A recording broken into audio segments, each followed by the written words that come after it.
วัสดีครับผมสวัสดีพี่น้องๆชาว YouTube ครับก็ต่อจากคลิปที่แล้วครับผมMU5702ติดลมเดี๋ยวมาดูการไถของเขาครับ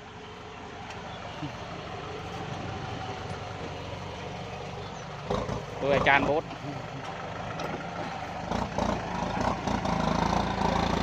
ก็เก็บหมดแล้วครับฝั่งนี้เลือดถอยเอาฝั่งนี้นะครับ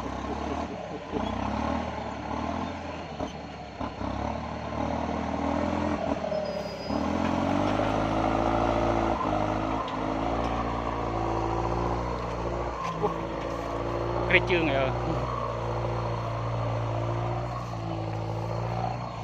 ี๋ยวดับรถก่อน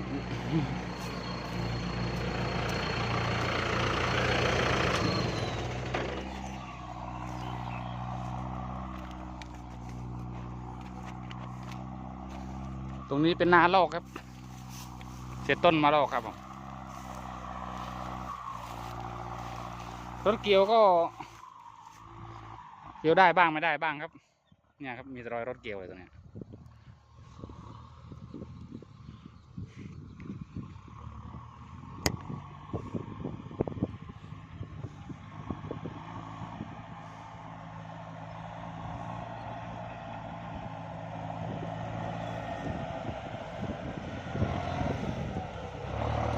โอ้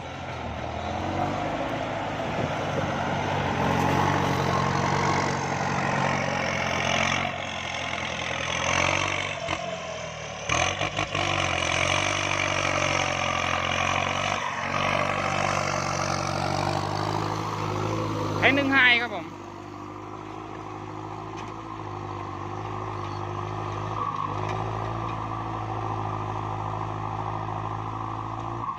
โอ้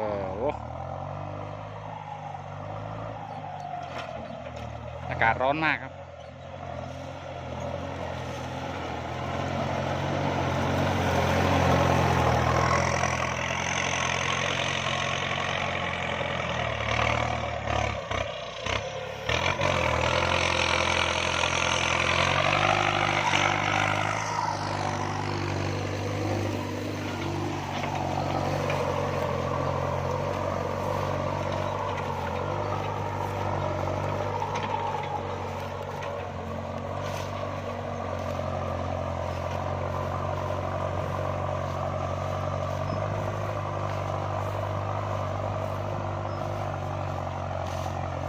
ฝนตกมาดินเปียกครับผมพอดีเลยครับเนี่ยแต่ว่าถ้าเป็นไรก็จะแห้งๆหน่อยแล้วช่วงนี้นะครับ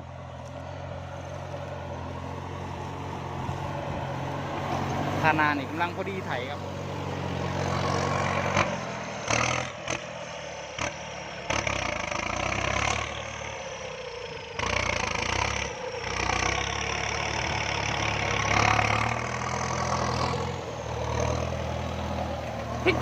ว้าย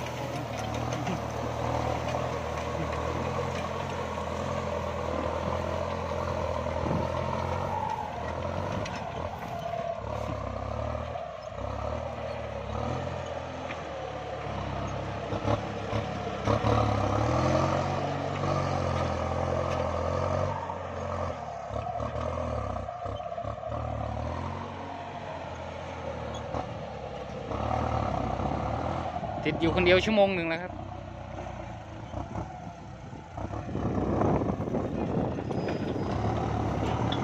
รถใหญ่ครับมีงานอยู่คันเดียว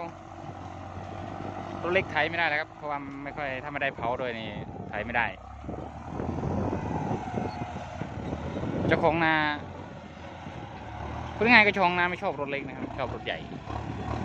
เพราะว่าฐานจะหนักกว่านะครับจะสู้ฟางได้ดีกว่าฐานเบานะโดนอะไรเขาอ๋อ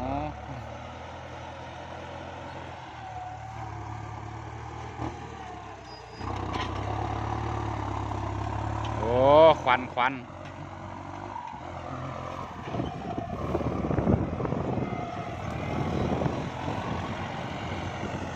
ต้องเปลี่ยนเป็น100เขาเรียกอะไร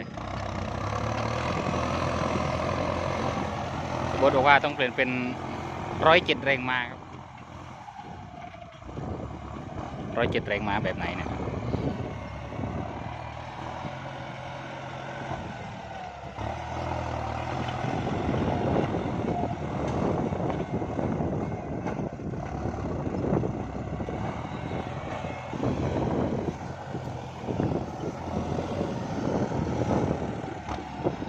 ติดธงไหม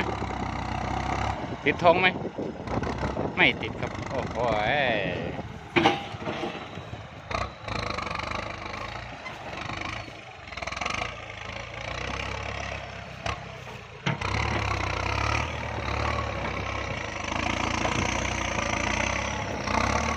ดูครับรอยรถเกี่ยวเยอะมากนาก็กระเทินครับจะใหญ่ก็ไม่ใหญ่จะเล็กก็ไม่เล็ก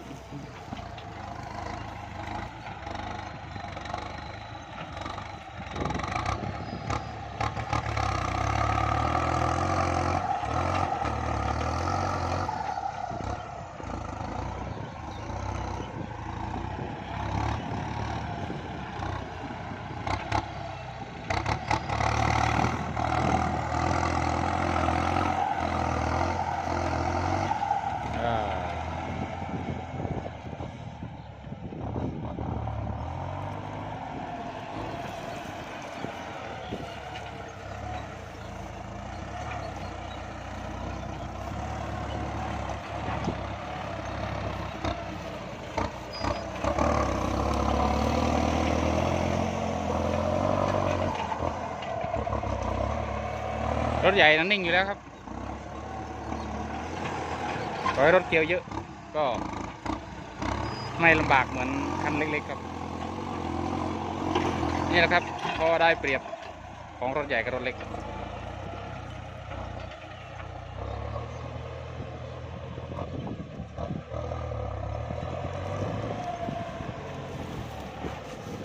ท่อเริ่มดำแล้วครับท่อเริ่มเหลืองเริ่มดำแล้วจะได้ประมาณอาทิตย์กว่าแล้วครับโอ้ดินนี่กำลังพอดีเลยครับ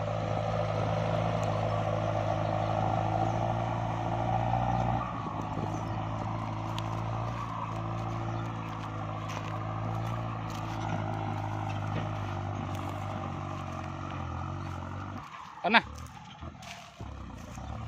นี่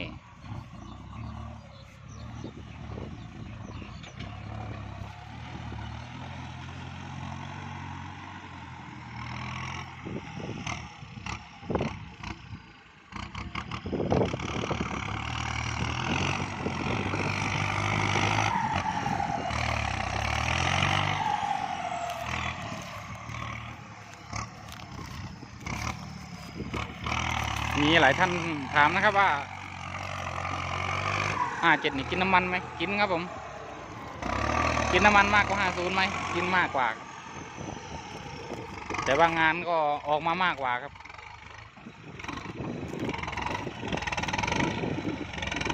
เฉลี่ยแล้วก็ใช้เวลาเท่ากันครับแต่ผลงานต่างกันนะ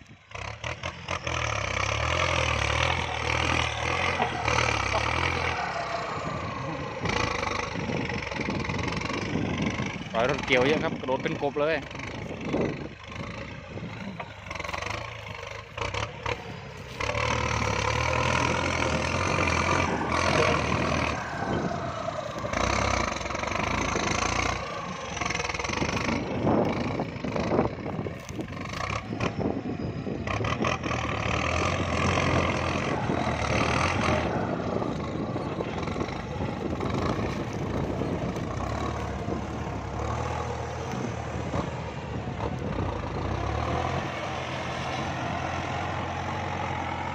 การเริ่มงานก็ต่างกันนะครับนี่ครับจะบดจะวิ่งจะไถครั้งแรกแล้วก็ไถสับกลับมาคืนนะครับ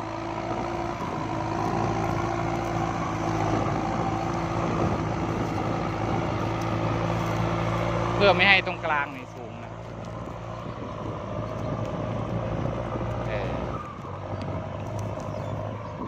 ไอ้ยังเป๋ไว้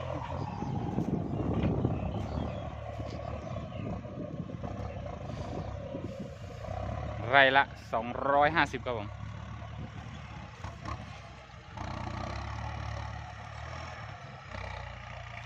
น้ำมันก็ขึ้นราคาแล้วครับ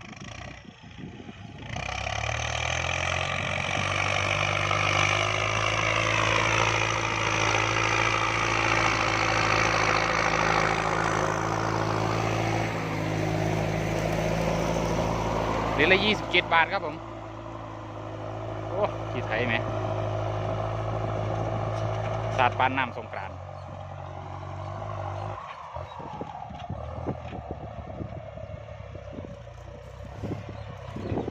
นี่ครับมันกระเทินครับ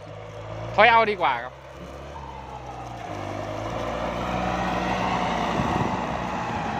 โอ้โห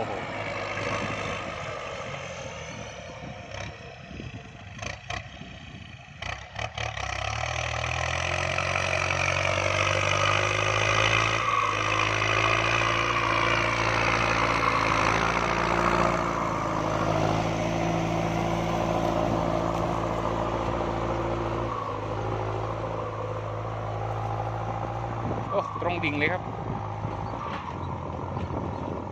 เหมือนดึงเชือกเลย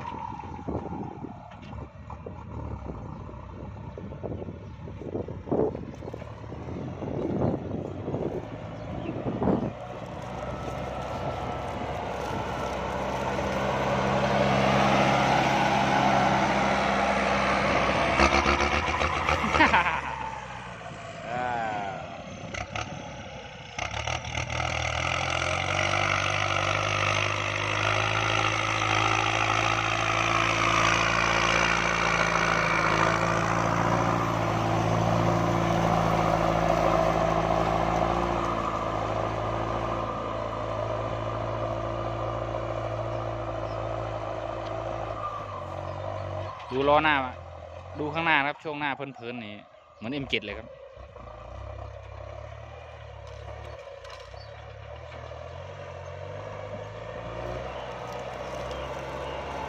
ดูจากด้านข้างนะเนี่ยครับประมาณนี้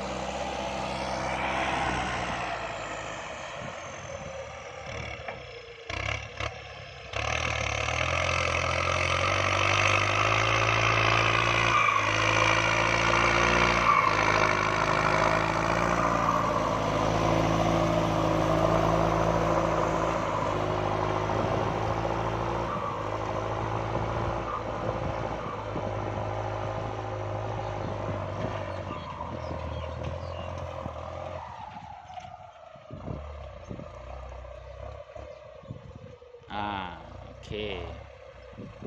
พอเหลือ3 หน้าก็จะวนนะครับตัวนี้จะเก็บของงานไปในตัวด้วยครับ